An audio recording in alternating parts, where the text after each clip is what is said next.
Padre Celestial, nos acercamos a tu trono este día para pedir tu presencia al abrir tu santa palabra.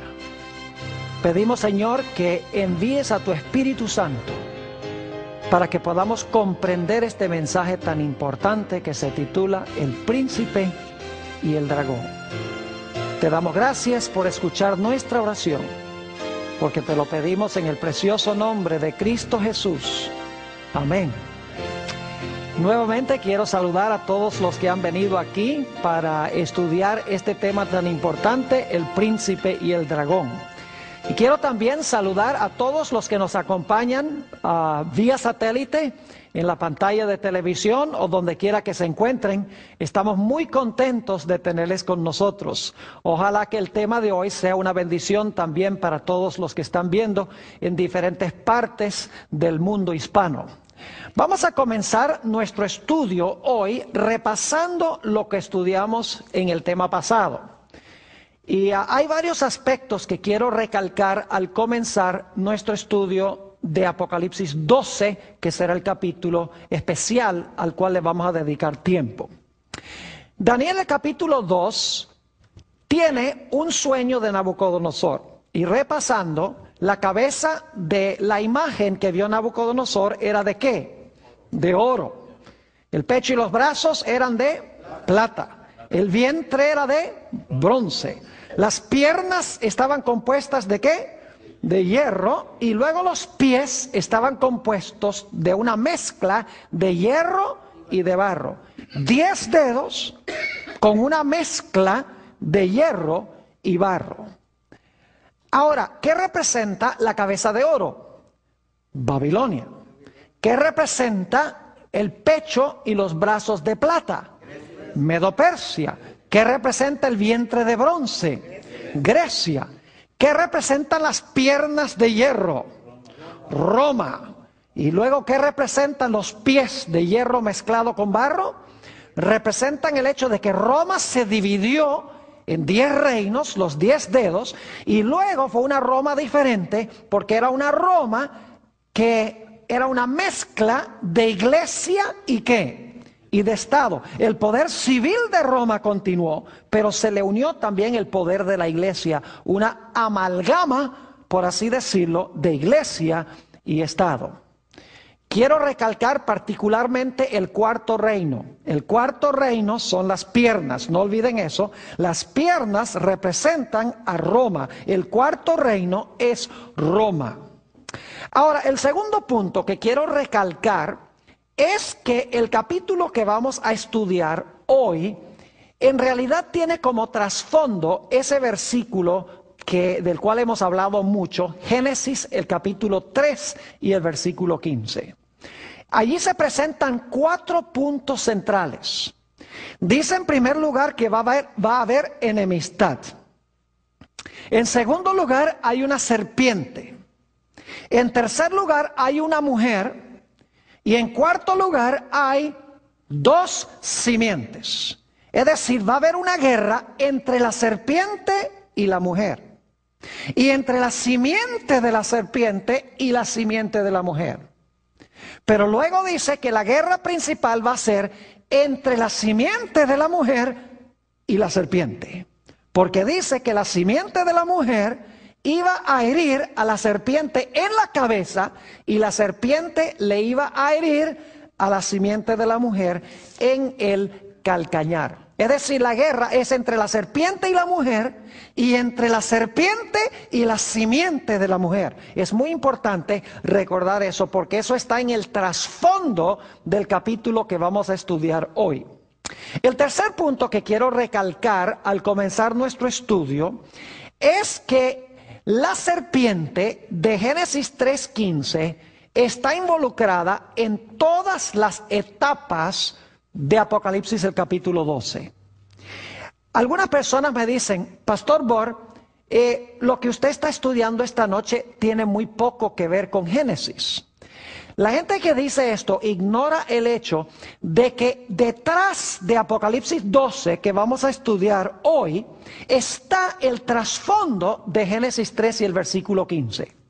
En otras palabras, vamos a encontrar que en Apocalipsis 12 hay 3 etapas. La primera etapa es la guerra de la serpiente o del dragón contra el niño que va a tener una mujer. Esa es la primera etapa.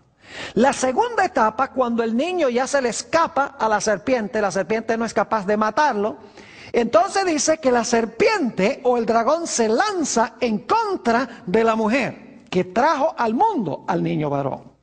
Y luego finalmente la tercera etapa es cuando el dragón se lanza contra la simiente de la mujer. Es decir, el remanente final que va a vivir en el mundo va a ser atacado por el dragón o por la serpiente. Vamos a encontrar en nuestro estudio que en cada una de las 3 etapas es la serpiente o el dragón que quiere matar al niño, que quiere acabar con la mujer y que quiere acabar con el remanente final. Por eso tenemos que conectar esto con Génesis 3:15, porque en Génesis 3:15 la batalla es en contra de la simiente de la mujer y es en contra también de la mujer. Es decir, el trasfondo de Apocalipsis 12 es Génesis, el capítulo 3 y el versículo 15, porque la serpiente o el dragón está guerreando en contra de la simiente de la mujer, en contra de la mujer y en contra de la simiente final de la simiente de la mujer. Ahora quiero que vayamos a Apocalipsis 12 y el versículo 1 al 5. Vamos a leer estos versículos para que los tengamos en mente y luego entonces vamos a interpretar su significado. Apocalipsis 12 y el versículo 1 al 5. Dice, apareció en el cielo una gran señal. Una mujer vestida del sol, con la luna debajo de sus pies, y sobre su cabeza una corona de 12 estrellas. Imagínense, esta mujer dice que está vestida del sol, la luna debajo de los pies, en la cabeza tiene una corona que tiene 12 estrellas. Versículo 2. Y estando encinta, es decir, estaba embarazada, clamaba con dolores de parto en la angustia del alumbramiento. Es decir, el bebé todavía no ha nacido cuando Juan ve a esta mujer. Versículo 3. También apareció otra señal en el cielo. He aquí un gran dragón escarlata, que tenía 7 cabezas y 10 cuernos, y en sus cabezas 7 diademas. Y su cola arrastraba la tercera parte de las estrellas del cielo, y las arrojó sobre la tierra. Y el dragón se paró frente a la mujer que estaba para dar a luz, a fin de devorar a su hijo tan pronto como naciese. Y ella dio a luz un hijo varón, que regirá con vara de hierro a todas las naciones, y su hijo fue arrebatado para Dios y para su trono. Interesante. Una mujer, un dragón que se identifica como la serpiente antigua, un dragón que quiere acabar con la simiente de la mujer. Ahora, para entender este panorama tan exótico, necesitamos regresar a una historia que encontramos en el Antiguo Testamento, que está en el trasfondo de Apocalipsis 12. No solamente Génesis 3:15 está en el fondo de Apocalipsis 12, sino que también la historia de Moisés en Egipto antes de sacar a Israel de Egipto, está en el trasfondo de esta historia. Ahora, no disponemos del tiempo para leer todos los versículos, así que solamente les voy a leer los versículos, las referencias más bien, y les voy a pintar el panorama de dónde viene todo este escenario de Apocalipsis, el capítulo 12. El pueblo de Israel, según Éxodo 1, 13 y 14, se encontraba en terrible y amarga servidumbre en el país de Egipto. Según Éxodo 2, el versículo 23 al 25, encontramos que el pueblo estaba clamando a Dios para que Dios los librara de su amarga servidumbre, de su esclavitud. Ellos eran esclavos de Faraón. Y en Ezequiel 29 y el versículo 3, y ustedes deben tener estos versículos, están siguiendo la secuencia de las referencias. En Ezequiel 29, 3 se le llama a Faraón el gran dragón. Es decir, ellos eran esclavos del gran dragón y estaban clamando a Dios para que Dios los librara. En su terrible situación, pronto nació en Egipto el libertador. Y el libertador se llamaba Moisés. Y quiero que noten lo interesante que en la historia de Moisés tenemos 4 elementos de Génesis 3:15. Tenemos una mujer que es Jocabed, la madre de Moisés. Tenemos un niño que nace de ella, que es Moisés. Tenemos enemistad, porque Herodes quiere matar al niño. Y detrás de Herodes está Satanás, quien es el que en verdad quiere matar al niño. Es decir, la serpiente está detrás del telón. Fíjense qué interesante que en la historia de Moisés se está repitiendo la historia de Génesis 3:15. Así que el pueblo clama a Dios, nace Moisés el libertador, y Faraón sospecha que entre el pueblo de Israel hay uno que podría tratar de librarlos. Y por lo tanto nos dice en Éxodo 1 y el versículo 22 que Faraón mandó a matar a todos los niños varones, con la esperanza de que matando a los niños varones pueda matar también al prospectivo libertador de este pueblo. Interesante. Además de eso, encontramos que la estrategia de Satanás es mucho mayor que meramente matar a Moisés. Escuchen bien. Dios había dado una profecía 400 años antes.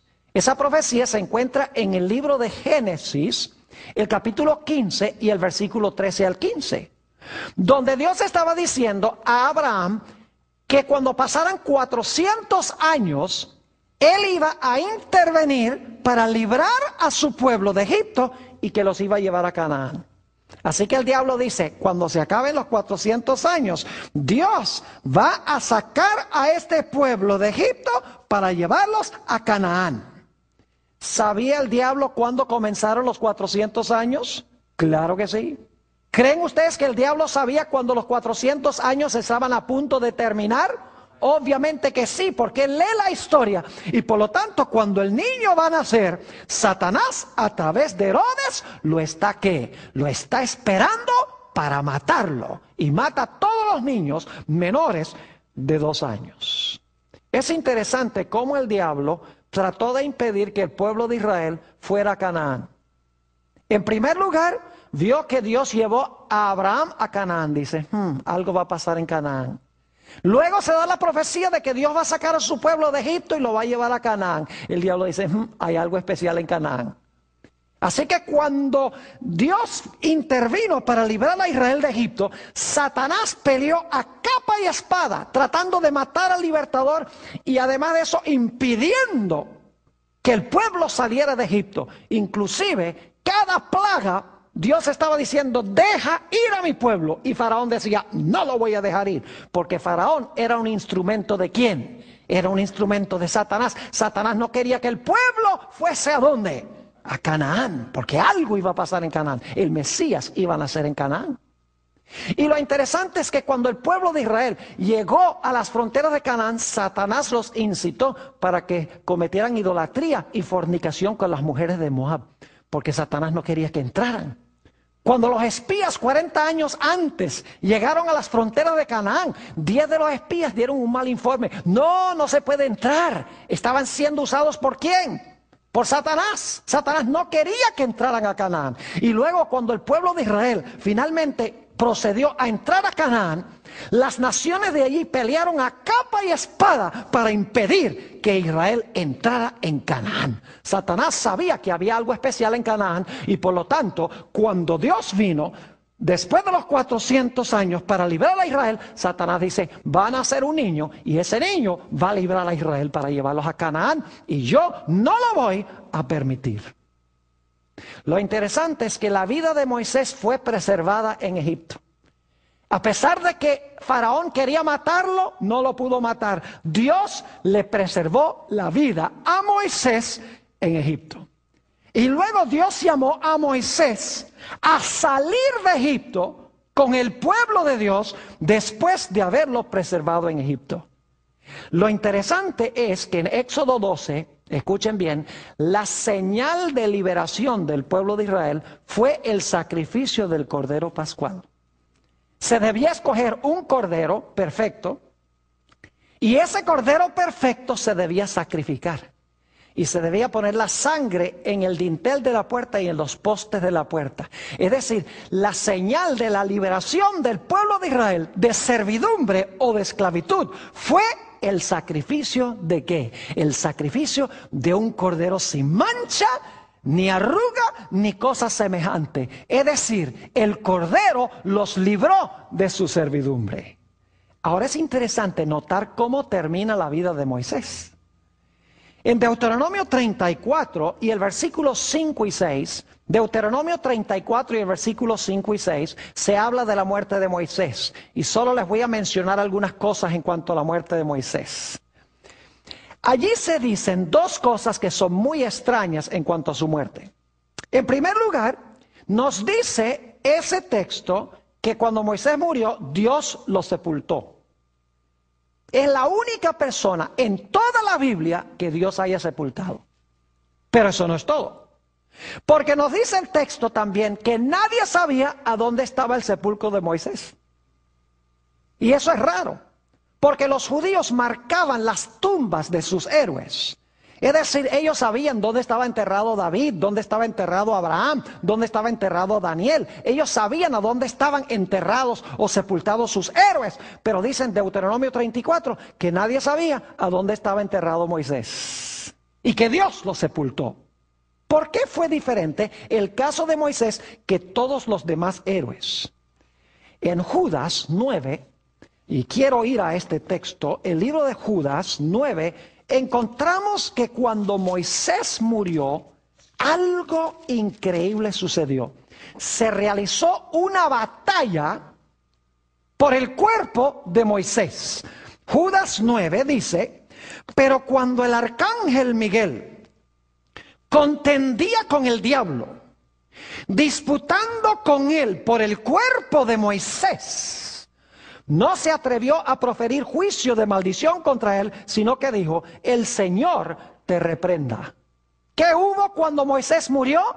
Hubo una batalla entre Miguel el arcángel y ¿quién? Y Satanás. Y estaban peleando ¿por qué? Por el cuerpo de Moisés. ¿Ustedes creen que Dios pelea por cuerpos muertos? ¿A qué había venido Miguel el arcángel? Miguel el arcángel había venido a resucitar a Moisés. Y ustedes dicen, pero pastor Bor, ¿cómo es que vino a resucitar a Moisés el arcángel Miguel? Escuchen bien, en el Nuevo Testamento, en Primera de Tesalonicenses 4, dice que cuando el Señor Jesucristo venga con sus ángeles, dice que tendrá voz de mando, voz de arcángel y trompeta de Dios. Jesús hablará con la voz del arcángel. Es decir, el arcángel Miguel aquí en realidad es Jesús. Ahora entiéndame bien, no estoy diciendo que Jesús fue creado en algún momento. como enseñan algunas religiones. Dicen, bueno, Jesús era un ángel, fue la primera criatura de Dios, Dios hizo ese ángel primero. No, Jesús nunca fue creado, Jesús es eterno Dios. Pero la Biblia aquí lo llama el arcángel Miguel. Y en el Antiguo Testamento también se le llama el ángel de Jehová. No tengo tiempo de entrar a todos los versículos, pero en el Antiguo Testamento el ángel de Jehová es Dios en varios pasajes. Es decir, había venido Cristo Jesús y se estaba disputando el cuerpo de Moisés. Y alguno dice, ¿cómo sabe usted, pastor, porque Moisés resucitó? ¿Saben por qué? Porque aproximadamente unos 1400 años más tarde, en Mateo 17 y el versículo 3, cuando Jesús está en el monte de la transfiguración, dice la Biblia que Moisés y Elías vinieron para hablar con Jesús. No dice que era el alma de Elías o el alma de Moisés. Dice que vinieron Moisés y Elías. Es decir, Moisés para poder venir tenía que estar ¿qué? Tenía que estar vivo. El arcángel Miguel vino ¿a qué? A resucitarlo y para llevárselo ¿a dónde? Para arrebatarlo a Dios y a su trono, para llevarlo al cielo.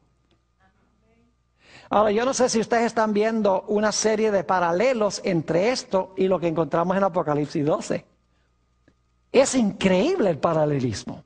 Ahora, vamos a resumir lo que hemos estudiado en cuanto a Israel. Moisés libró al Israel literal de esclavitud literal, en Egipto literal, cruzó un desierto literal, a Canaán literal. Se sacrificó un cordero literal. Moisés sacó agua literal de una roca literal y dio pan literal del cielo. Se levantó una serpiente literal en el desierto para neutralizar el veneno literal de las serpientes literales para librar a Israel de la muerte literal. Ahora yo pregunto algo. ¿Tenían simbolismo todas esas cosas literales? Claro que sí.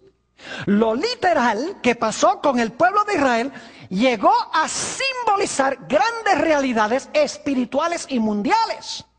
Porque el pan representaba a Jesús, la serpiente representaba a Jesús, el agua representaba a Jesús, la roca era Jesús, el libertador era Jesús. Es decir, que lo que pasó literalmente con Israel era una ilustración o una figura de grandes realidades mundiales, espirituales, que iban a realizarse en el futuro. Ahora, ¿saben lo que es interesante? En la Biblia, Dios prometió enviar a un profeta semejante a Moisés, pero mayor que Moisés. Note lo que dice en el libro de los Hebreos, el capítulo 3 y el versículo 1 y 2. Hebreos, el capítulo 3 y el versículo 1 y 2. Fíjense el paralelo que se hace entre Moisés y Jesús. Dice, por tanto, hermanos santos, participantes del llamamiento celestial, considerad al apóstol y sumo sacerdote de nuestra profesión, Cristo Jesús, el cual es fiel al que le constituyó. Y ahora escuchen, como también lo fue Moisés en toda la casa de Dios. Se está haciendo un paralelo entre ¿quiénes? Entre Jesús, que fue fiel en la casa de Dios, ¿y quién? Y Moisés, que fue fiel en la casa de Dios. Ahora, no tenemos tiempo de leer los versículos, pero se los voy a mencionar. En Deuteronomio 18 y el versículo 15 al 18 fue que Dios prometió que iba a mandar un profeta mayor que Moisés. Y si van al Nuevo Testamento, a Hechos 3 y el versículo 22 al 26, van a encontrar allí que en realidad ese profeta mayor que Moisés no es más ni menos que Cristo Jesús. Es decir, Jesús iba a repetir la historia de Moisés, pero en vez de libertar a un pueblo en cierta localidad geográfica para llevarlos a la Canaán literal, el Señor Jesucristo iba a librar a un pueblo mundial para llevarlo a la Canaán celestial.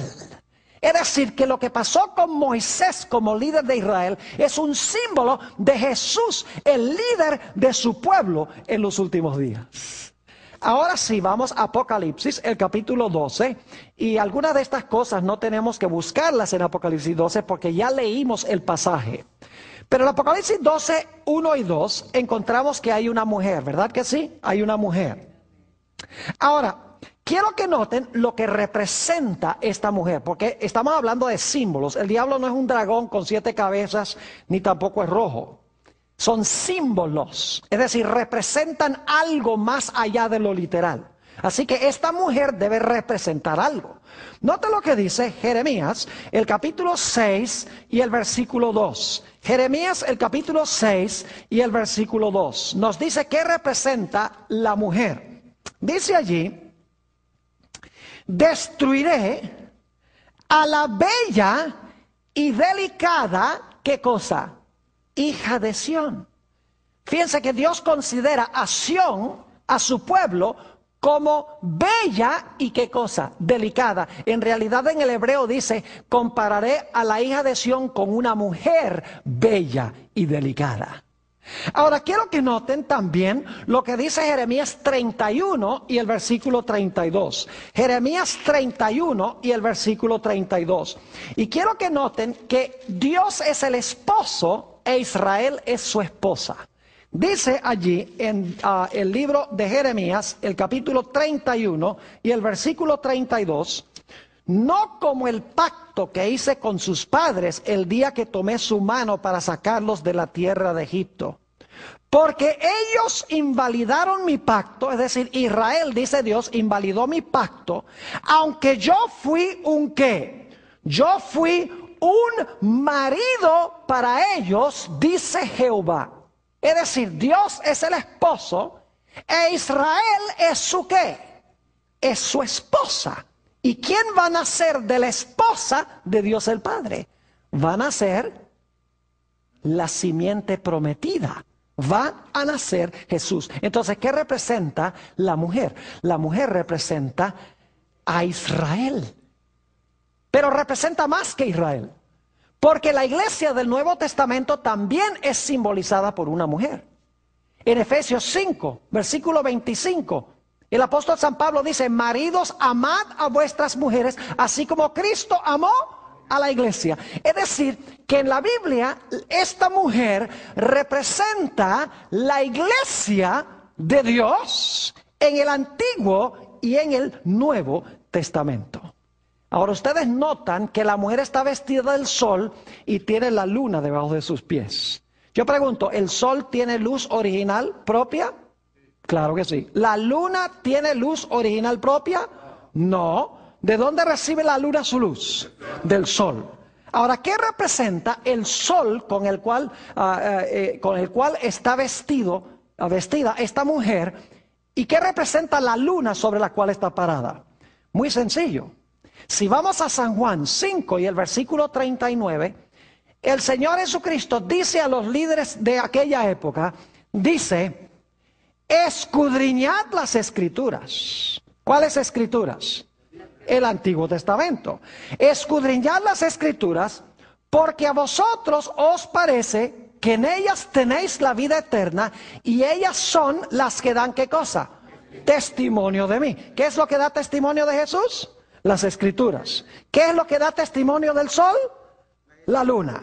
Es decir, que el sol representa a Jesús y la luna representa ¿qué cosa? Las escrituras que reflejan a Jesús.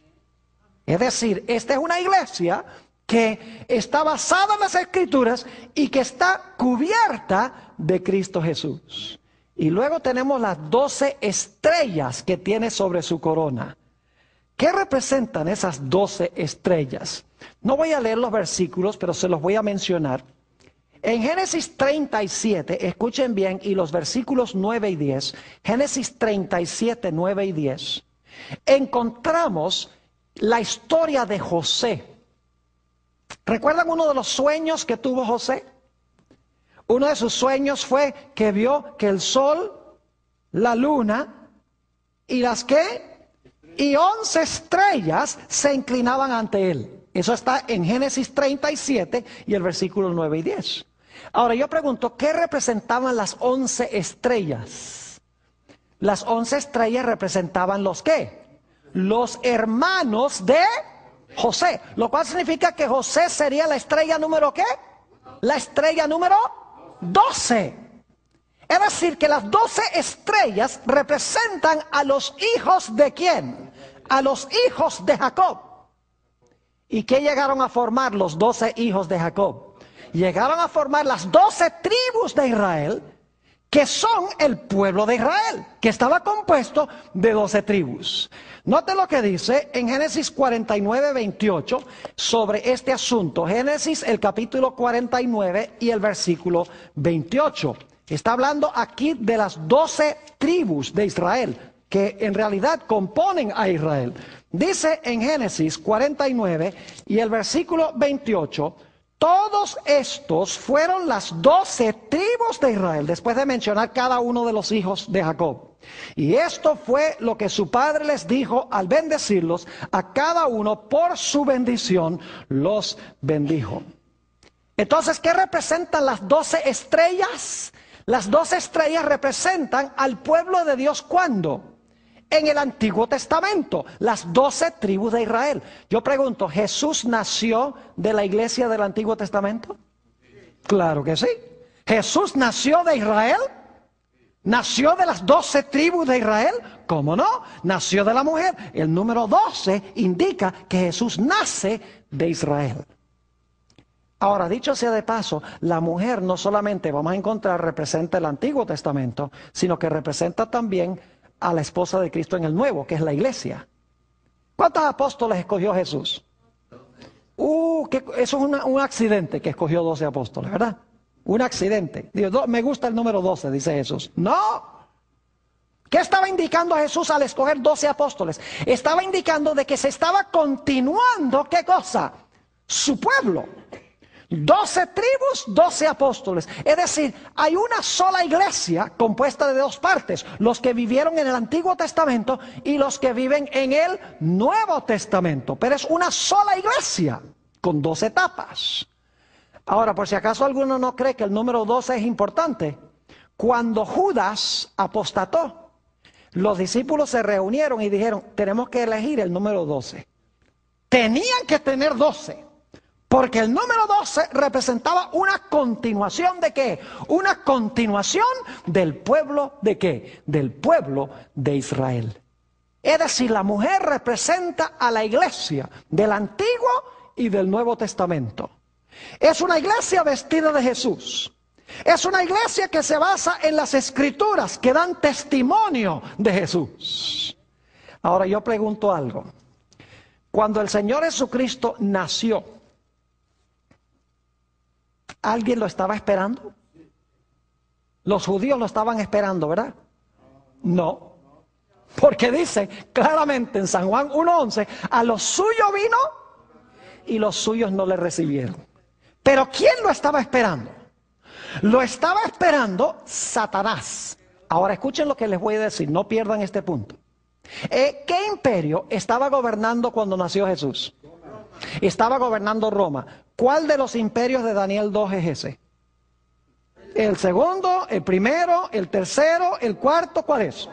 El cuarto reino. Es decir, Jesús nació durante el periodo de las piernas ¿de qué?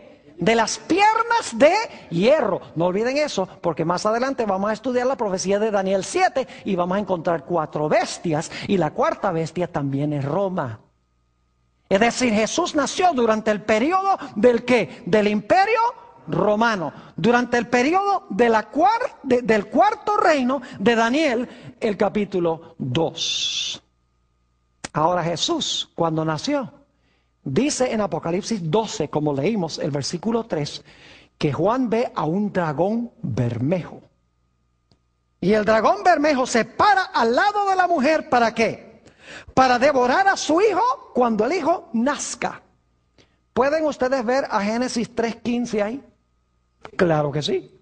Porque en Génesis 3:15 dice que la serpiente iba a estar enojado con la simiente de la mujer.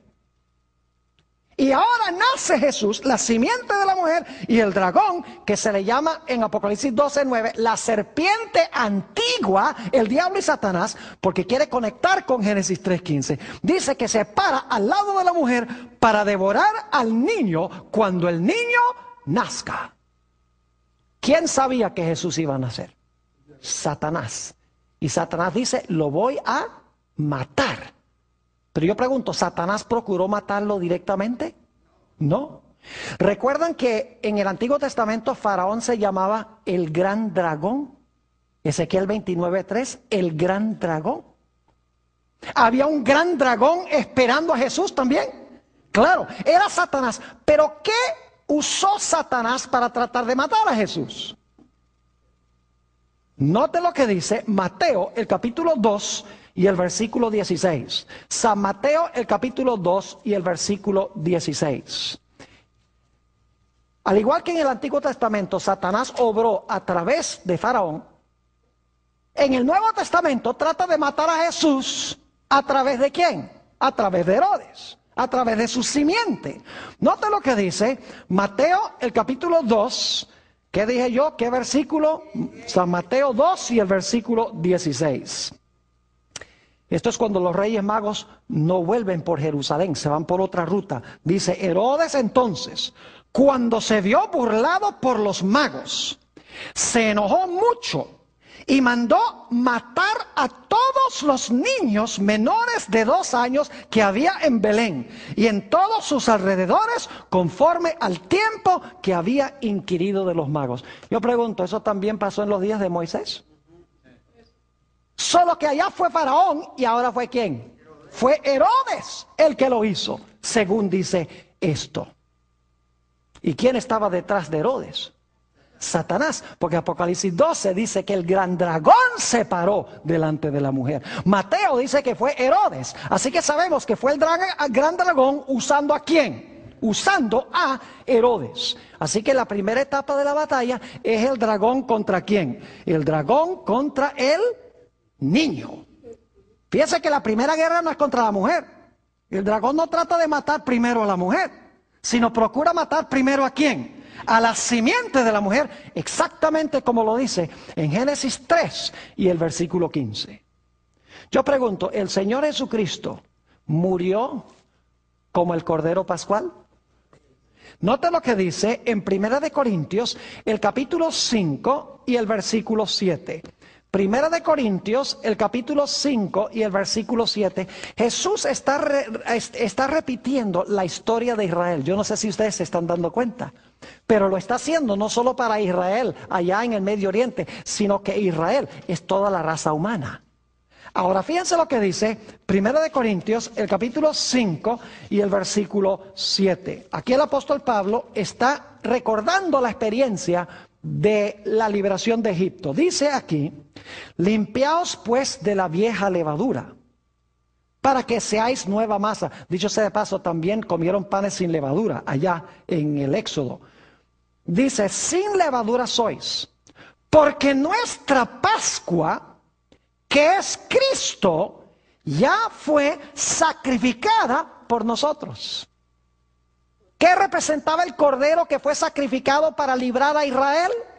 Representaba a Cristo Jesús, quien iba a morir como el cordero pascual para librarnos de la servidumbre ¿al qué? De la servidumbre al pecado. Yo pregunto algo. Cuando Jesús nació, ¿la raza humana estaba esclava? ¿Sí? Claro que sí. Fíjense lo que Jesús le dijo a los judíos. San Juan 8 y el versículo 34 al 36. San Juan 8 y los versículos 34 al 36. El pueblo estaba cautivo, igual que Israel en Egipto. Dice allí en Juan 8 y el versículo 34, Jesús les respondió, de cierto os digo, que todo aquel que hace pecado, esclavo es del pecado. ¿El pueblo de Dios estaba esclavo también cuando Cristo nació? Sí, pero ya no a capataces literales, sino a un enemigo ¿qué? Espiritual. Versículo 35. Y el esclavo no queda en la casa para siempre, el hijo sí queda para siempre. Así que si el hijo os libertare, seréis verdaderamente ¿qué? Libres. ¿Quién vino a libertar a su pueblo? Jesús. Siendo sacrificado como el cordero ¿qué? Como el cordero pascual. Y fíjense lo lindo que se realizó en esta experiencia de Jesús.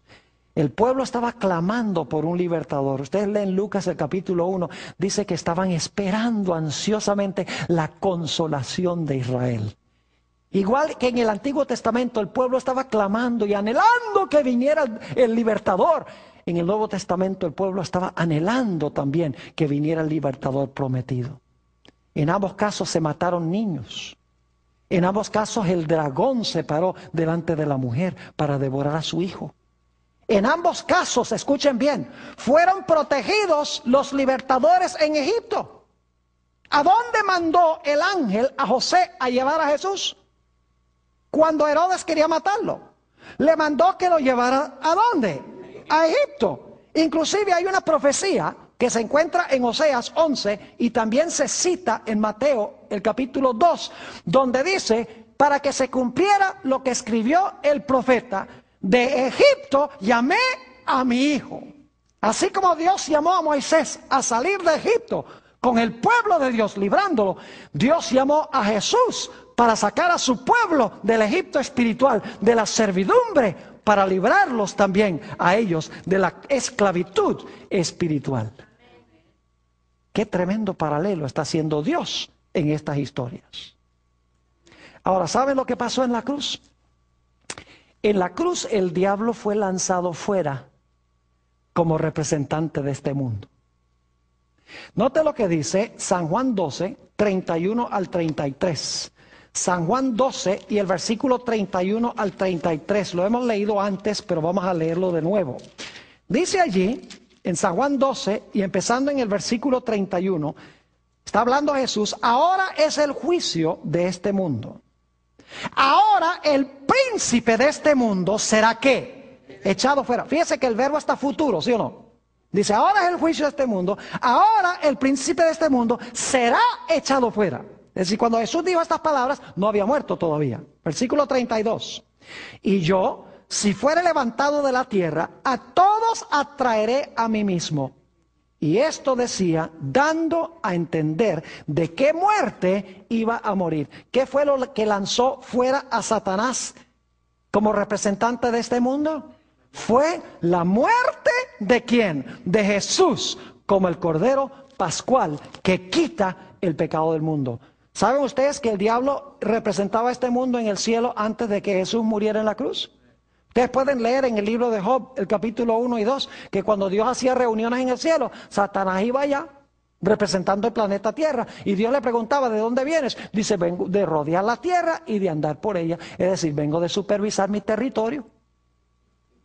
Porque cuando el diablo le quitó el trono a Adán era el representante antes. El diablo dice, Adán me escogió a mí como señor. Él es mi súbdito, así que como yo soy el rey, ahora Adán no va allá voy yo. Pero cuando Jesús murió en la cruz, dice que Jesús iba a lanzar fuera a Satanás como representante de este mundo. Jesús legalmente iba a tomar los reinos nuevamente. Son de él. Bueno, no pareciera que fueran de él con lo que está pasando en el mundo. Bueno, lo único que falta es que Jesús tome posesión de los reinos que ahora le pertenecen legalmente por lo que hizo en la cruz. Fíjense lo que dice Apocalipsis 12 y el versículo 10. Lo que sucedió en el cielo cuando Jesús ganó la victoria. Apocalipsis el capítulo 12. Y vamos a leer los versículos 10 al 12 para que ustedes se den cuenta lo que pasó en el cielo cuando Jesús ganó la victoria. Dice aquí, entonces oí una gran voz en el cielo que decía, ahora ha venido la salvación, el poder y el reino de nuestro Dios y la autoridad de su Cristo, porque ha sido lanzado fuera. Fíjense que ahora el verbo está pasado, ¿verdad? Porque Juan está escribiendo mucho después de la muerte de Jesús. Dice, porque ha sido lanzado fuera el acusador de nuestros hermanos, el que los acusaba delante de nuestro Dios día y noche, como Satanás hizo con Job en el Antiguo Testamento. Versículo 11. Y ellos le han vencido por medio de la sangre del Cordero y de la palabra del testimonio de ellos, y menospreciaron sus vidas hasta la muerte. Y ahora escuchen la reacción del cielo. Por lo cual alegraos cielos y los que moráis en ellos. Es decir, Dios está diciendo, cielos, ustedes pueden estar alegres porque ese fastidioso ya no está allá. Ya no va a representar el mundo, ya no va a acusar al pueblo de Dios. Se libraron de ese fastidioso. Alegraos cielos y los que moráis en ellos. Pero ahora escuchen bien. Alégrense en el cielo, pero fíjense en la tierra. ¡Ay de los moradores de la tierra y del mar! Porque el diablo ha descendido a vosotros con gran ira, sabiendo que tiene poco tiempo. ¿Qué le ha dado Jesús a Satanás en la cabeza? Le ha dado un golpe mortal. Es un león herido. Y los leones heridos son más peligrosos que los leones sanos. Es decir, Satanás sabe que tiene poco tiempo porque está herido de muerte, porque Jesús le quitó el reino, porque Cristo lo lanzó fuera como representante de este mundo. Se le escapó, en otras palabras, Jesús de las manos de Satanás. Por eso dice en Apocalipsis 12, si van conmigo allí, Apocalipsis 12 y el versículo 5 nos dice algo muy significativo.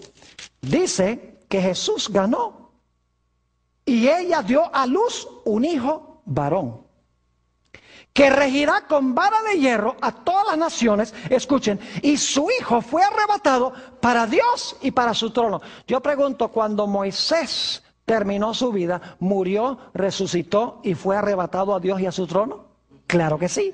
Y este libertador también murió, resucitó y fue arrebatado a Dios y a su trono. Satanás no lo pudo derrotar.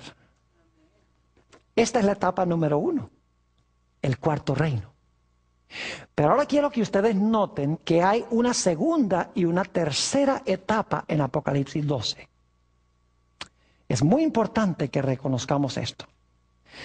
La primera etapa, escuchen bien, la primera etapa de Apocalipsis, el capítulo 12, es cuando nace el niño y el niño lucha con el dragón y el niño gana la victoria sobre el dragón y asciende al trono. Esa es la primera etapa. ¿En cuál reino está pasando eso?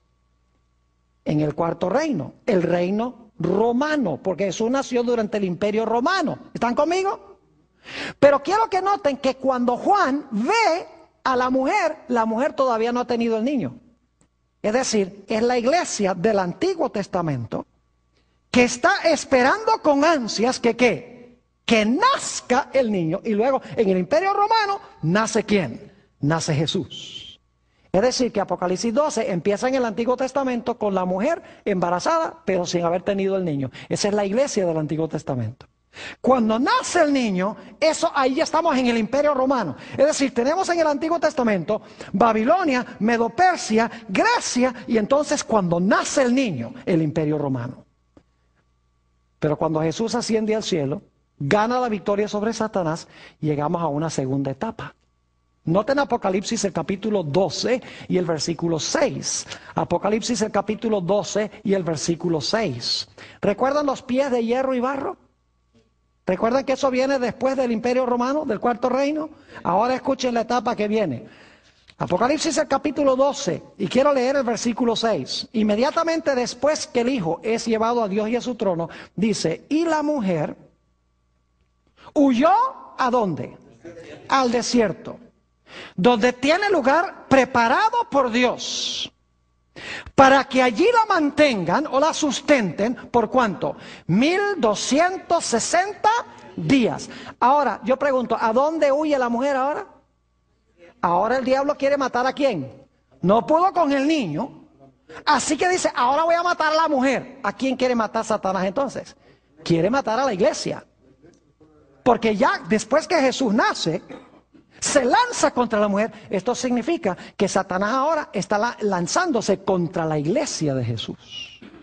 Y vamos a encontrar en nuestro estudio que la forma como Satanás se lanzó en contra de la verdadera iglesia es que él llevó a la iglesia a unirse al poder civil. La iglesia empezó a usar el poder del Estado para perseguir al pueblo de Dios en cosas como la Inquisición. ¿Han oído hablar de la Inquisición? El Santo Oficio. Era la iglesia que le decía al Estado: mire, este individuo es un hereje, no cree como cree la iglesia, ustedes tienen que encargarse de él. Y entonces el poder civil lo agarraba y lo mataba por el consejo de la iglesia. Es decir, la unión de la iglesia con el Estado. Y vamos a encontrar que esa unión duró 1260 días, pero no son días literales porque son símbolos, son 1260 años. Este es el periodo de los pies de la imagen, cuando se une la iglesia con el Estado. ¿Están conmigo o no? Ahora, note lo que sigue diciendo. Más adelante en el capítulo se amplía este punto. Apocalipsis 12, y noten el versículo 13. Y cuando vio el dragón que había sido arrojado a la tierra, fue arrojado en la cruz, ¿sí o no? Cuando Jesús dijo consumado es, ahí fue arrojado. Dice, cuando vio el dragón que había sido arrojado a la tierra, persiguió a la mujer que había dado a luz al hijo varón. Ahora se lanza contra la mujer. Y se le dieron a la mujer 2 alas de la gran águila, para que volase de delante de la serpiente al desierto, a su lugar donde es sustentada por un tiempo y tiempos y la mitad de un tiempo. Vamos a encontrar que ese es el mismo periodo que los 1260 días. Un tiempo es un año, tiempos 2 años y medio tiempo, medio año. Son 3 años y medio. Si ustedes multiplican 3 años y medio por 360 días que tiene cada año, ¿cuánto les da?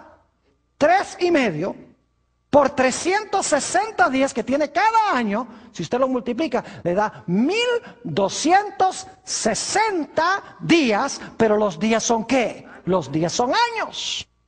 Y luego note lo que dice en el versículo 15.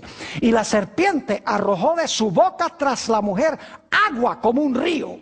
Y las aguas representan sus muchedumbres, sus gentes, para que fuese arrastrada por el río. Es decir, quiere ahora ahogar ¿a quién? Quiere ahogar a la mujer. ¿Y por cuánto tiempo está tratando de ahogar a la mujer? Por 1260 años. ¿Y cómo lo hace? Mezclando el hierro ¿con qué? Con el barro. La iglesia con el Estado. ¿Tiene esta profecía algo que ver con Daniel 2? Claro, porque Cristo nace en el cuarto imperio, que es el imperio de las piernas de hierro. Es decir, en Apocalipsis 12 estamos en el momento de las piernas de hierro. Y luego los 1260 años es el periodo después de las piernas. Sigue Roma. Es el mismo dragón, la misma serpiente que persigue a la mujer. ¿Es así o no es así? Claro que sí.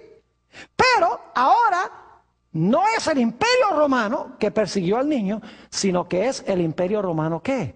Dividido, mezclando la iglesia ¿con qué? La iglesia con el Estado. Y luego dice aquí que la tierra ayudó a la mujer. En el versículo 16 dice que la tierra ayudó a la mujer. Esto lo vamos a estudiar más adelante en nuestra serie.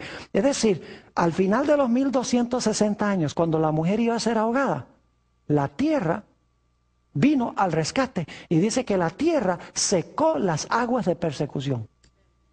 Es decir, por un tiempo la persecución cesa. Debe ser entonces que la iglesia y el Estado son separados de nuevo. Porque es la unión del hierro y el barro lo que trae persecución. Pero debe ser ahora que se separen los dos. Y todo esto lo vamos a estudiar en temas subsiguientes, cuando estudiemos Daniel 7 y Apocalipsis 13. Es decir, que por un tiempo cesa la persecución. Porque la iglesia y el Estado ya no están unidos. Recuerden que les mencioné que en los pies hay 2 etapas. Hay una etapa que fueron los 1260 años. Y luego está la segunda etapa después de un periodo de paz. Un periodo cuando la iglesia no es perseguida. Nuevamente se va a unir la iglesia con el Estado para perseguir. En Apocalipsis 13 se explica esto como una bestia que gobierna 42 meses y luego dice recibe una herida mortal, por un tiempo no persigue y luego entonces dice que su herida mortal es sanada y luego entonces otra vez persigue. ¿Están conmigo o no están conmigo? Ahora falta la última etapa, porque Apocalipsis 12 tiene 3 etapas: contra el niño, contra la mujer, y la última etapa está en el versículo 17. Es contra la simiente de la simiente. La simiente de la mujer es Jesús, ¿verdad que sí? Pero este ataque va a ser contra la simiente de la simiente, es decir, contra la simiente de Jesús. Note lo que dice Apocalipsis, el capítulo 12 y el versículo 17. Un versículo que vamos a estudiar mucho más detenidamente en el transcurso de este seminario. Dice: entonces el dragón se llenó de ira contra la mujer. ¿Quién es el que está siempre detrás de la persecución? La serpiente antigua, el dragón. Génesis 3:15. El trasfondo de esto es la serpiente. Génesis 3:15. Entonces el dragón se llenó de ira contra la mujer y se fue a hacer guerra contra el resto, o como dicen algunas versiones, contra el remanente de la descendencia. Una mejor traducción sería de la simiente de ella. Y fíjense las características que tiene la simiente final, el remanente final. Dice: los que ¿qué? Guardan los 9 mandamientos de Dios. Oh, gracias. Guardan los mandamientos de Dios y tienen ¿qué cosa? Y tienen el testimonio de Jesucristo. Eso lo vamos a estudiar con detenimiento. El diablo odia a los que guardan los mandamientos de Dios y tienen el testimonio de Jesucristo. Es la iglesia remanente final que Satanás odia. Un triple ataque contra el niño, contra la mujer y contra el remanente final de Jesús que va a vivir en esta tierra. Ahora vamos rápidamente a Gálatas 3:16 y luego vamos a leer el versículo 29. Nuestros últimos 2 textos, Gálatas 3:16, lo hemos leído antes. Dice que Jesús es la simiente. Ahora bien, a Abraham fueron hechas las promesas y a su simiente. No dice a las simientes como si hablase de muchos, sino como de uno, y a tu simiente, la cual es Cristo. ¿Quién es la simiente? Jesús. Y yo pregunto, ¿quién es la simiente de la simiente? Nosotros, los que recibimos a Jesús. Noten el versículo 29. Si vosotros sois de Cristo, ciertamente simiente de Abraham sois y herederos según la promesa. Es decir, el ataque final de Satanás va a ser contra la simiente que se ha unido con Jesús. La simiente de la simiente. Los que guardan los mandamientos de Dios y tienen el testimonio de Jesús.